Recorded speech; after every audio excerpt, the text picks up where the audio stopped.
SSB constable নিয়োগ 2026। সশস্ত্র সীমাবল 2026 সালের নিয়োগ বিজ্ঞপ্তিতে 827টি কনস্টেবল পদের জন্য আহ্বান করা হয়েছে। দশম শ্রেণী মাধ্যমিক, ডিপ্লোমা বা আইটিআই উত্তীর্ণ প্রার্থীরা অনলাইনে আবেদন করতে পারবেন। আগ্রহী প্রার্থীদের এসএসবির অফিসিয়াল ওয়েবসাইট ssb.gov.in এর মাধ্যমে অনলাইনে আবেদন করতে হবে। আবেদনের সঠিক শেষ তারিখ সশস্ত্র সীমাবলের অফিসিয়াল ওয়েবসাইটে বিজ্ঞপ্তির মাধ্যমে জানানো হবে। কনস্টেবল পদের জন্য বয়সসীমা নিম্নরূপ: কনস্টেবল ভেটেরিনারি 18 থেকে 27 বছর, কনস্টেবল ড্রাইভার পুরুষ 18 থেকে 27 বছর, কনস্টেবল মালি, ওয়াটার ক্যারিয়ার, মুচি, দর্জি, ধোপা, নাপিত, ওয়েটার 28 থেকে 23 বছর, কনস্টেবল ছুতার, কার্পেন্টার 18 থেকে 25 বছর, কনস্টেবল নার্সিং অর্ডারলি 18 থেকে 27 বছর। সশস্ত্র সীমাবল কনস্টেবল নিয়োগের শিক্ষাগত যোগ্যতা ও অন্যান্য যোগ্যতাগুলো নিচে দেওয়া হলো।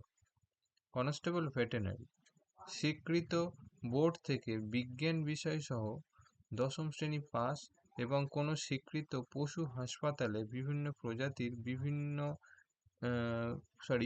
প্রজাতির প্রাণীর চিকিৎসায় 1 বছরের অভিজ্ঞতা থাকতে হবে।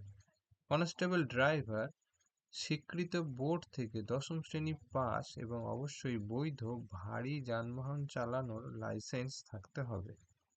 কনস্টেবল মালি, ওয়াটার ক্যারিয়ার, মুচি, দর্জি, ধোপা, নাপিত, ওয়েটার মাধ্যমিক বা সমতুল্য পাস, সেই সাথে সংশ্লিষ্ট ট্রেডে 2 বছরের কাজের অভিজ্ঞতা অথবা আইটিআই থেকে 1 বছরের কোর্স সহ 1 বছরের অভিজ্ঞতা অথবা সংশ্লিষ্ট ট্রেডে 2 বছরের আইটিআই ডিপ্লোমা থাকতে হবে।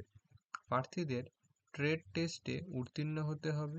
যারা একাধিক কাজে দক্ষ তারা অগ্রাধিকার পাবেন। কনস্টেবল কার্পেন্টার ছুতার মাধ্যমিক বা সমতুল্য পাস, এছাড়া সংশ্লিষ্ট ট্রেডে 2 বছরের অভিজ্ঞতা অথবা 1 বছরের আইটিআই কোর্স, 1 বছরের অভিজ্ঞতা অথবা 2 বছরের আইটিআই ডিপ্লোমা থাকতে হবে এবং ট্রেড টেস্টে পাস করতে হবে।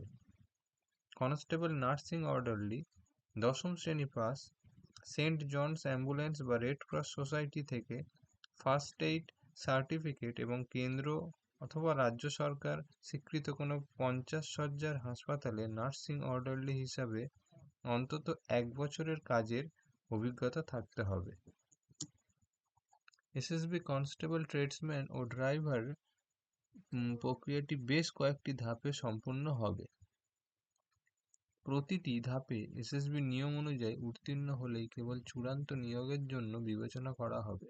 ধাপগুলি নিচে দেওয়া হলো।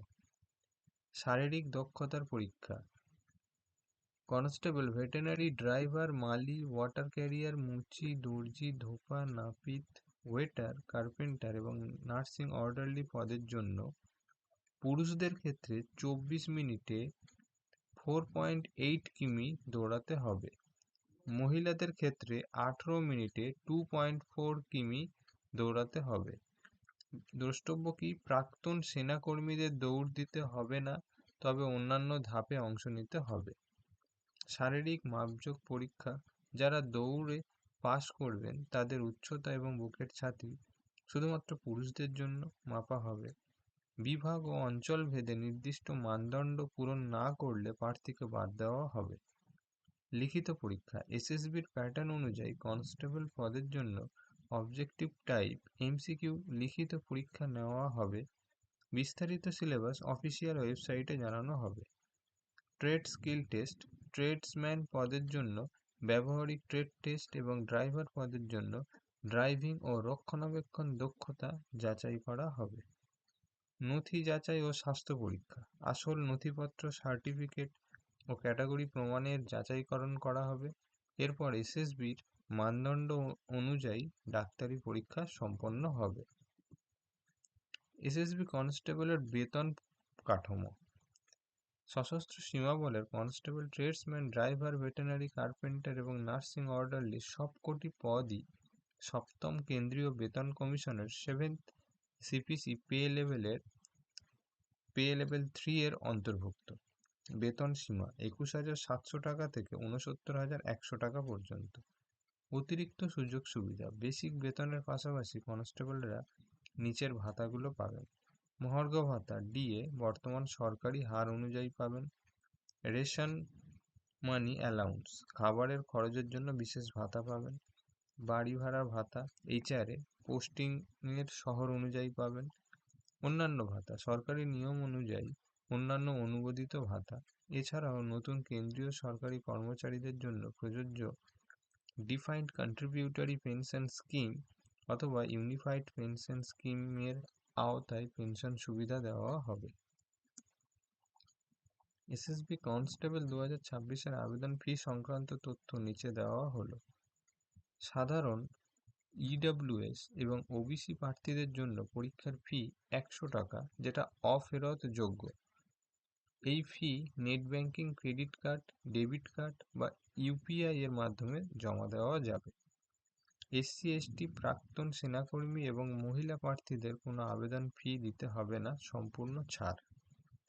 মনে রাখার মতো বিষয়, আবেদনের ফির সঠিক পরিমাণ, পেমেন্টের পদ্ধতি এবং বিভাগ অনুযায়ী ছাড়ের বিস্তারিত তথ্য এসএসবির মূল অনলাইন বিজ্ঞপ্তিতে জানানো হবে। ফি জমা না দিলে যাদের ক্ষেত্রে প্রযোজ্য, আবেদনপত্রটি সরাসরি বাতিল করে দেওয়া হবে। তাই এসএসবি নিয়োগ পোর্টালে পেমেন্টের ধাপগুলি খুব সাবধানে অনুসরণ করতে হবে। আশা করি আজকের তথ্যগুলো আপনাদের কাজে লাগবে। এসএসবি বা অন্যান্য চাকরির প্রস্তুতি এবং সঠিক গাইডলাইন পেতে আমাদের চ্যানেলের সাথেই থাকুন। আপনি যদি এখনই সাবস্ক্রাইব না করে থাকেন, তবে এখনই করে নিন, যাতে কোনো গুরুত্বপূর্ণ আপডেট আপনার মিস না হয়। দেখা হচ্ছে পরের ভিডিওতে। ধন্যবাদ।